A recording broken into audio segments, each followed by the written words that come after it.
Chilli chicken কিন্তু আমরা সবাই কম বেশি ভালো খাই, কিন্তু যারা চিকেন খান না তাদের জন্য রইলো এই রেসিপিটি। যেমন আমার বাবাই চিকেন খেতে পছন্দ করে না, তাই জন্য চিলি ফিশ করে দিয়েছিলাম।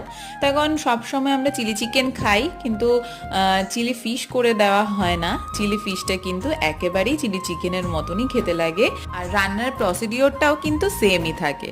তো কাতলা মাছ ছোট ছোট করে কেটে তারপর সেটাকে ম্যারিনেট করতে হবে কর্নফ্লাওয়ার, ডিম, একটু আদা রসুন কুচি, নুন আর গোলমরিচ দিয়ে কিছুক্ষণ ম্যারিনেট করে রাখার পর তারপর সাদা তেলে ভালো করে ভেজে নিয়ে সব রকম সস, যেরকম soya sauce, tomato sauce, chilli sauce, এগুলো দিয়ে নিয়ে তার ভিতরে ক্যাপসিকাম আর পেঁয়াজ আর একটু টমেটো আর একটু রসুন কুচি দিয়ে ভালো করে ভাজা ভাজা করে নিয়ে তার মধ্যে দিয়ে দিতে হবে মাছগুলো। একটু কষিয়ে আসলে পরিমাণ মতো গরম জল দিয়ে নামানোর আগে কর্নফ্লাওয়ার গোলা একটু জল দিয়ে নিয়ে একটু নাড়াচাড়া করলেই তৈরি হয়ে যাবে চিলি ফিশ। ভালো লাগলে লাইক, শেয়ার, কমেন্ট করো। টাটা।